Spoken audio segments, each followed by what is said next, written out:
नमस्कार। सुदर्शन न्यूज के हमारे इस विशेष कार्यक्रम हरियाणा डायरी में मैं लावनी विनीत एक बार पुनः आप सभी का स्वागत करती हूं। हरियाणा के मुख्यमंत्री नायब सिंह सैनी जी की अध्यक्षता में हुई हरियाणा मंत्रिमंडल की बैठक में प्रधानमंत्री आवास योजना शहरी 2.0 के तहत महत्वपूर्ण निर्णय लिया गया। इस बैठक में आम लोगों, विशेषकर आर्थिक रूप से कमजोर परिवारों के हित में एक बड़ा निर्णय लिया गया। कैबिनेट ने प्रधानमंत्री आवास योजना शहरी 2.0 के तहत घर खरीदने वाले पात्र ईडब्ल्यूएस लाभार्थियों को स्टैंप ड्यूटी और पंजीकरण शुल्क में बड़ी राहत देने के प्रस्ताव को मंजूरी दे दी है। अब इस फैसले से किफायती आवास खरीदना पहले की तुलना में और आसान हो जाएगा। ये सुविधा पीएमएवाई शहरी 2.0 के तहत 60 वर्ग मीटर तक की पात्र आवासीय इकाइयों पर लागू होगी। सरकार का उद्देश्य आर्थिक रूप से कमजोर परिवारों के लिए घर खरीदने की प्रक्रिया को सरल, सस्ती और अधिक सुलभ बनाना है।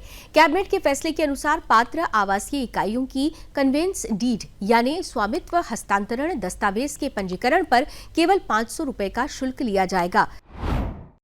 साथियों, मंत्रिमंडल ने जो आज निर्णय किए हैं, प्रधानमंत्री आवास योजना शहरी 2.0 के अंतर्गत स्टाम्प ड्यूटी, पंजीकरण शुल्क में छूट तथा निश्चित शुल्क निर्धारित करने संबंधी प्रस्ताव को मंजूरी दी है।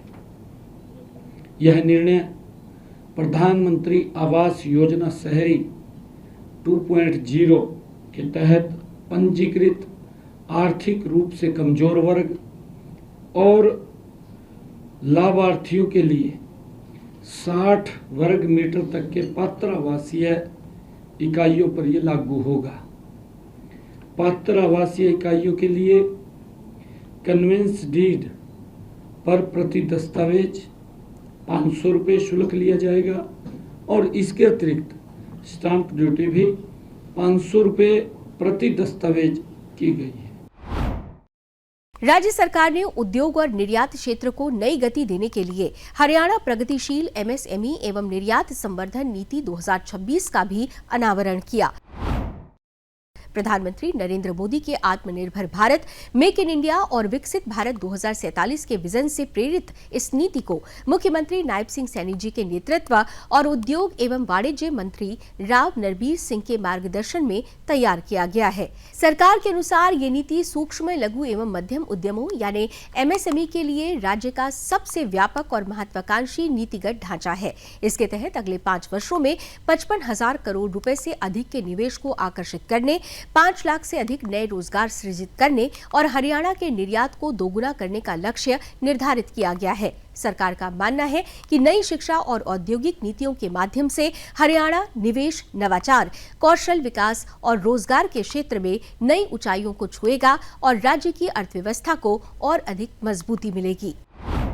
हरियाणा प्रगतिशील एमएसएमई एवं निर्यात संवर्धन नीति 2026 मंत्रिमंडल ने आज ये ऐतिहासिक निर्णय लिया है। आज ऐतिहासिक दिन है कि हरियाणा के 60 गौरवशाली वर्षों के अवसर पर हम एमएसएमई एवं निर्यात क्षेत्र के लिए 60 परिवर्तनकारी पहले लेकर के आए हैं। इस दिशा में मंत्रिमंडल ने आज हरियाणा प्रगतिशील एमएसएमई एवं निर्यात संवर्धन नीति 2026 को मंजूरी दी है।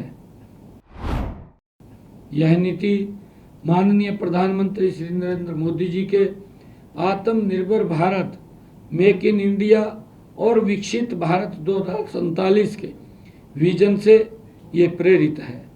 इसी नीति के तहत 55,000 करोड़ रुपए से अधिक का निवेश, 5 लाख से अधिक नए रोजगार, हरियाणा के निर्यात को दोगुना करना, इससे 14 लाख से अधिक छोटे उद्योगों को लाभ मिलेगा।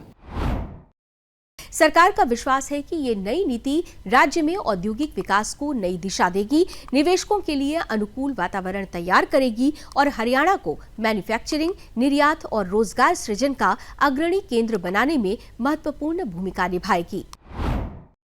सुदर्शन न्यूज के हमारे विशेष कार्यक्रम हरियाणा डायरी का आज का ये अंक यहीं समाप्त होता है। कल एक बार पुनः आपसे भेंट होगी इसी समय। तब तक के लिए लावनी विनीत को दीजिए अनुमति। नमस्कार।